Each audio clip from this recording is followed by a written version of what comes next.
Bonjour, ici Amin Chbani, conférencier et coach financier. Heureux d'être avec vous aujourd'hui dans cette nouvelle capsule MassFit, ma santé financière, j'y tiens. Je vous remercie une nouvelle fois pour vos messages, pour vos commentaires que vous me faites parvenir régulièrement. D'ailleurs, la capsule d'aujourd'hui s'en inspire encore une fois. Écoutez, je vous invite aussi à aimer ma page Facebook, MASFYT, MassFit, ma santé financière, j'y tiens. Et il me fera plaisir de pouvoir vous répondre et vous accompagner à votre convenance.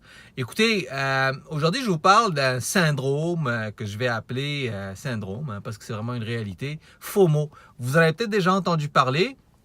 C'est ce qu'on appelle Fear of Missing Out ou la peur de rater quelque chose. FOMO, F-O-M-O.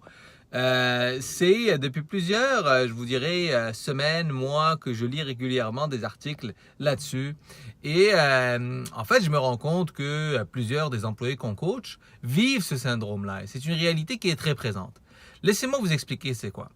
En fait, le syndrome FOMO, ou bien Fear of Missing Out, ou la peur de rater quelque chose, c'est un syndrome qui va pousser certaines personnes, et la moitié des Canadiens ils sont malheureusement sont touchés par ça, c'est la volonté de dépenser parce qu'on a peur de rater quelque chose, ok?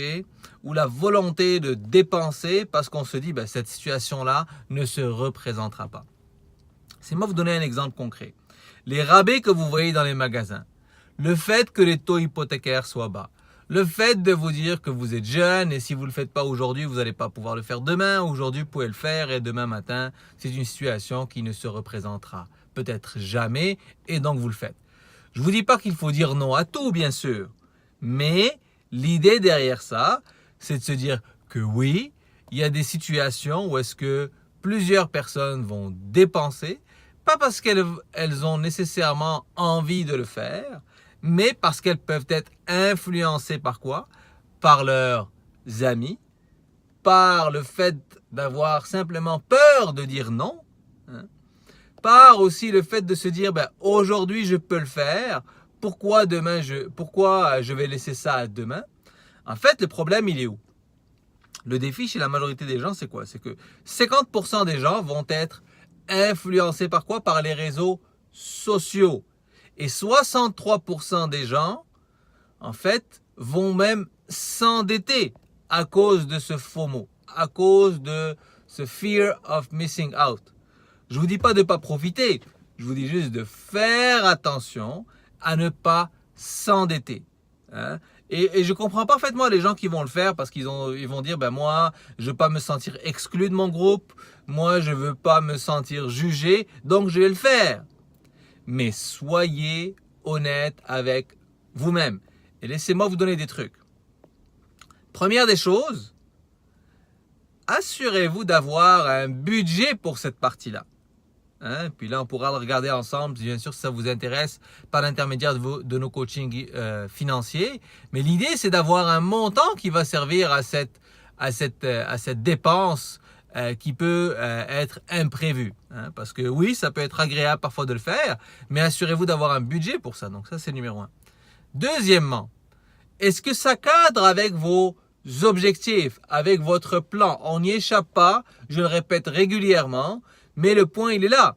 C'est que parfois, on peut dire non à quelque chose, non à une activité. Pourquoi? Parce qu'on va dire oui à autre chose, à une activité qui est encore plus importante pour nous. Donc, alors que le fear of missing out, souvent, il est influencé par les réseaux sociaux, par une discussion, et ça peut coûter beaucoup d'argent. D'ailleurs, 33% des gens qui se disent victimes de ce fear of missing out-là vont dépenser en moyenne $500 ou plus pour ces activités. Ce qui a un coût quand même énorme dans un budget. Donc, je vous invite à réfléchir à ça et à repartir à la base. Quelle est votre réalité financière? Où est-ce que vous en êtes avec vos revenus et vos dépenses? Est-ce que vous pouvez vous permettre ces dépenses-là? Et surtout, est-ce que ces dépenses-là sont reliées à vos objectifs, à votre réalité et à votre ambition financière? Merci encore pour votre temps. Je vous souhaite une très belle journée et au plaisir de pouvoir continuer à vous lire. N'hésitez pas à vous connecter une nouvelle fois sur ma page Facebook, Masfit, M-A-S-F-Y-T. Surtout, ayez du plaisir à vous occuper de vos finances. Bye bye!